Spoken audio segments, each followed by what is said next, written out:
once a day that I would pray for you. I'd go and misbehave just so you'd notice too. Sneaking looks up and down from across the room. And damn, what a hell of a view. Lakas ng hangin, no? Kahit mainit, malakas yung hangin.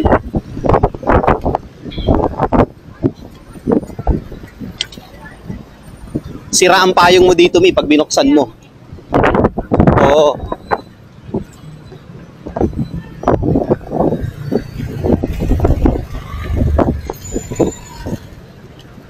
Tingnan mo si yung TMO, no? Nasa gitna eh, no?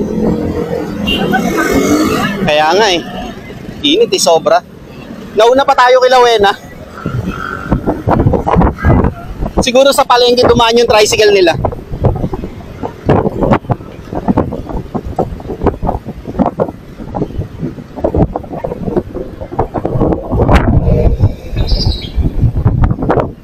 Yung form mo nasaan?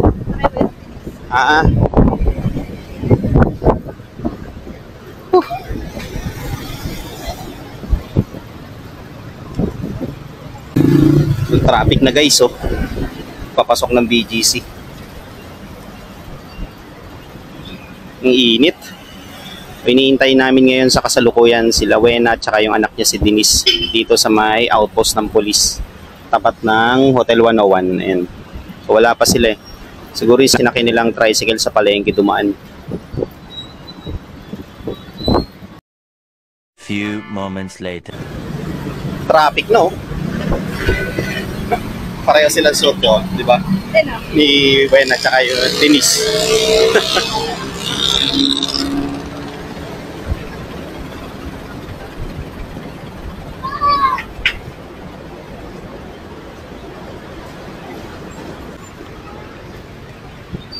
Buti na lang mahangin kahit mainit.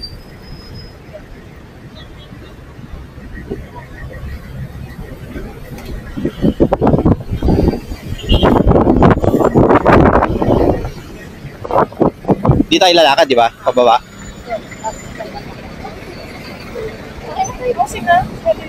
Ay, iyan! Doon tayo sa baba. Nasaan pa yata na kami yan?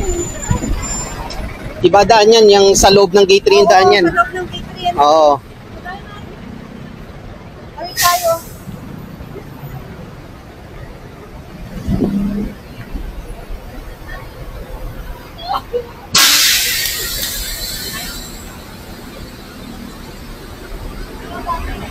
Pag dun ka sumakay sa housing, hindi kayo dadaan sa ilalim nun.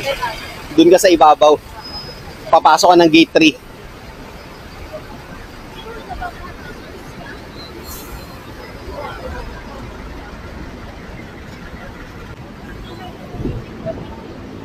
Denise, tapos na klase mo? Online ka lang, di ba? Okay.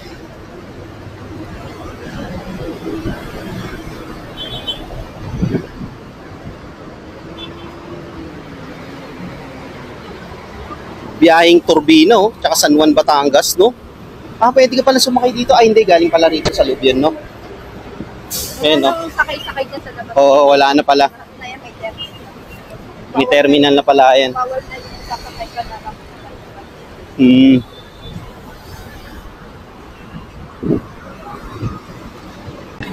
Sakay na kami rito, guys.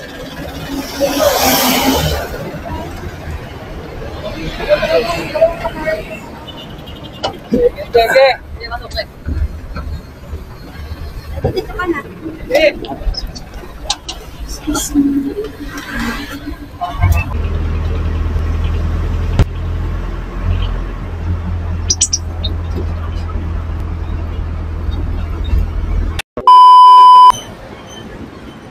Wildcat yan eh. Ha? Wildcat yung alamay. Pasirangan na. So guys, bababa lang namin ng jeep. Nandito kami ngayon sa phase 2. Dito kaya tayo? Dito sa tabi.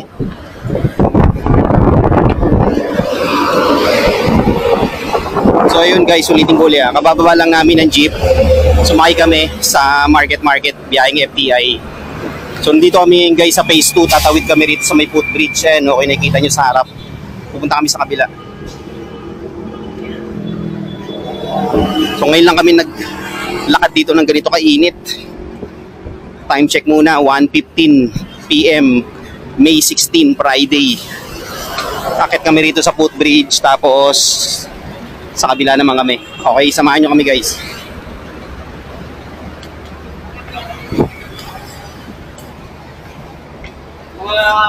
Hindi mapag-Facebook?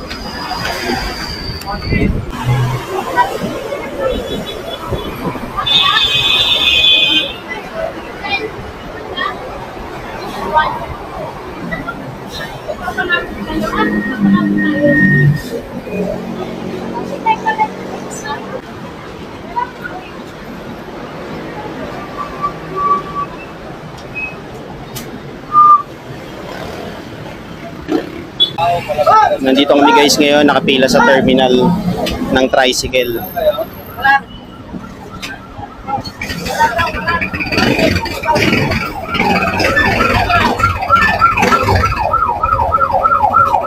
Wala pang tricycle na available, kaya antay muna kami rito.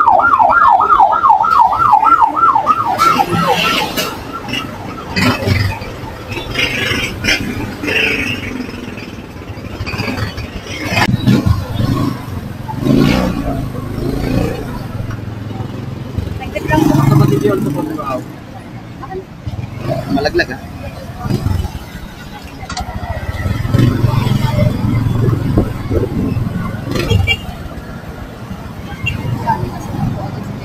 Kaya nga eh.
Few moments later. Okay guys, nandito na tayo sa Rene Cayetano School para mag-submit ng scholarship form.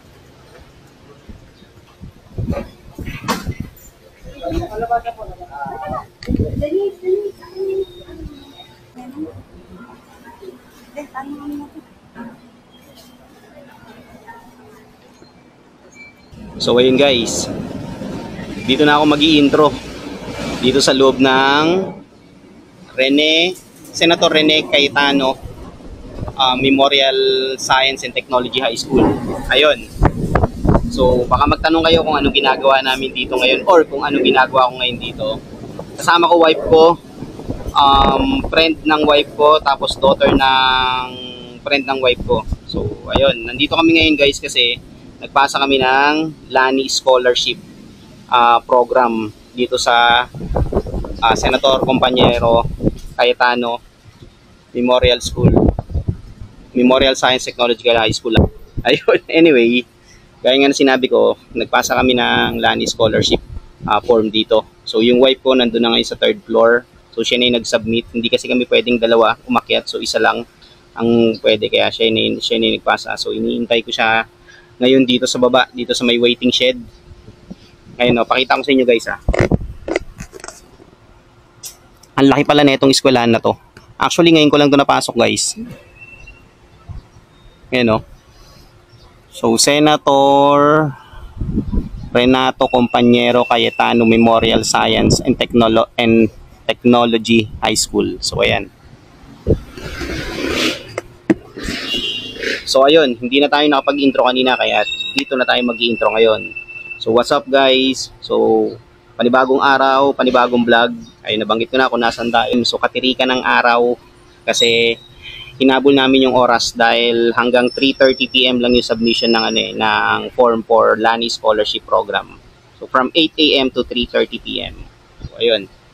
Siya nga pala guys, itong vlog na to, so hindi ko muna siya i-upload today or tomorrow or the following days kasi useless din naman dahil wala rin tong ads or wala rin tong commercial.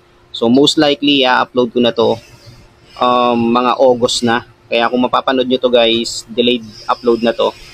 So ayun nga, dahil nga wala siyang ads, wala siyang commercial, kaya hindi ko muna siya upload. Kaya pagpasensyahan nyo muna guys. So iipunin ko muna lahat ng mga vlogs ko. Gaya nung sinabi ko nung previous vlogs ko dun sa BGC. Useless din naman na mag-upload ng video, long form video kagaya nito. Kasi wala naman siyang commercial or ads. Reason as such, nagkaroon tayo ng problema sa YouTube channel ko. So ayun, sinuspended nila yung monetization ko for quite some times. Kasi nga wala ring kita, 'di ba? Walang revenue, walang kita, useless. Kaya kung mapapanood niyo to guys, itong vlog na to, kung nasaan tayo ngayon is siguro super delayed na to. Mga August ko na i-upload to kapag bumalik na yung ads ko. Kasi kailangan natin maghintay ng 90 days. Dahil nga sa nangyaring hindi inaasahan sa channel ko. So ayun, kailangan natin magantay. Isa pa sa mga darating na araw, kung magta-travel tayo, halimbawa lang kung magta-travel tayo or pupunta tayo kung saan mang lugar. So hindi ko pa rin siya i-upload. Siguro by August na nga. Dahil nga again and again, sayang. Like, fault ko rin naman kung bakit nangyari yun sa channel ko. So iipunin ko muna lahat ng mga vlogs ko, ng mga video ko kung meron man. And then, sabay-sabay ko sila i-upload. Actually, meron na ako sa YouTube na dalawa, naka-private lang. Hindi ko siya ma-public dahil walang revenue walang kita, kaya dun muna siya. Para come August 2025, na siya, ma-public ko na siya. So, yun nga lang, delayed nga lang siya ng few months back kasi nga, dahil sa nangyari. So, sa ngayon, ayun, hinihintay ko pa yung wife ko nandun sa 3rd floor. Hanggang hindi pa bumaba, pero nakita ko na yung friend ng daughter ko, si Denise, nakababa na. Kausap niya na yung mami niya, si Wena. Antayin ko na lang yung wife ko. Tapos after nito guys, pauwi na tayo. Wala naman tayong ibang gagawin kundi dito lang, ito lang yung purpose natin.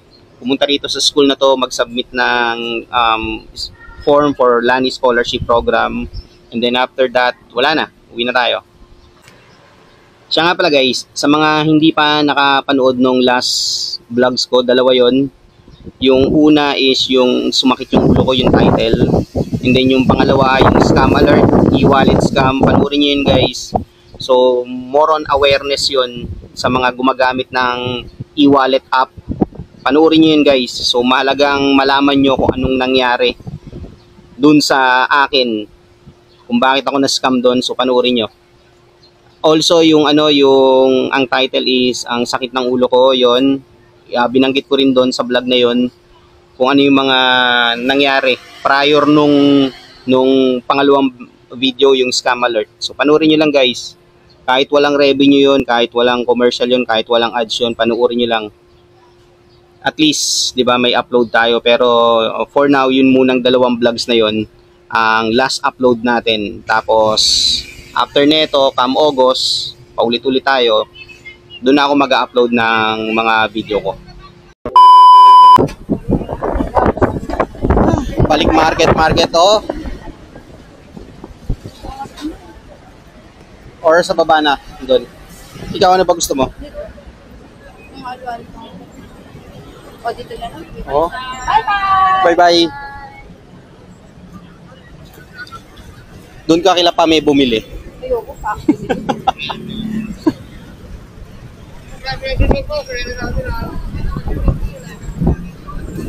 Mabilis lang natapos yung pagpasa.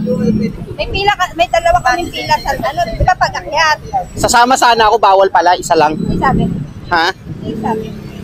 Wala, ako lang. Meron talaga tayo nananay. Sa loob pwede. Kasi iniwan mo ako sa baba Hindi, sa taas. Kasi sa taas may pila pa sa labas. Labas ng room. Oo. Okay. May pila pa doon. Doon nga yung nanay ko. Ngayon, apat-apat. Taso, apat. Oo. Ngayon, yung doon ako sa babae, bakit na mabait yung babae yung napunta sa akin? Oo. Mabilis lang. Oo, mabait siya kasi tinanong mo ako, Chelsea po ba yung kasi dito, hindi siya Oo. ay mother niya po to kasi wala po, may pasok po kasi siya. Sinabi mo? Oo. Okay. Sabi ko ay mother niya po to.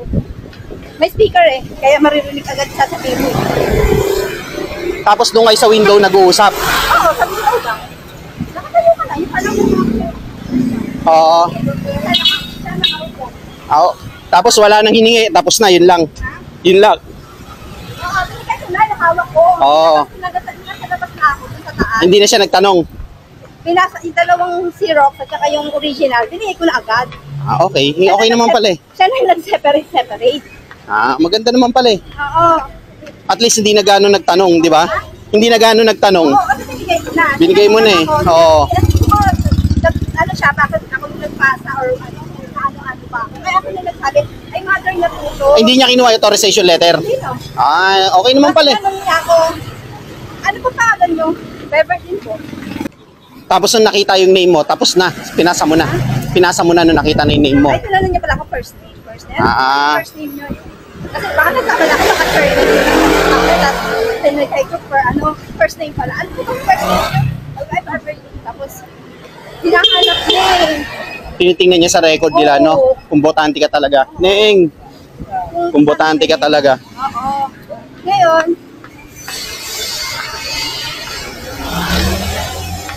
Kaya nga eh, amoy na amoy ko yung sarili ko eh. Amoy araw. Buti dito sa Tambuli, malilim.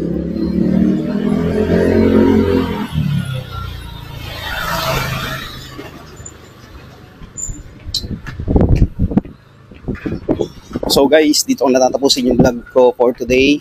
At gaya nga na sinabi ko, by August ko na ito i-upload. sa office na niya mismo. Hanggang sa susunod na vlog guys. Peace out.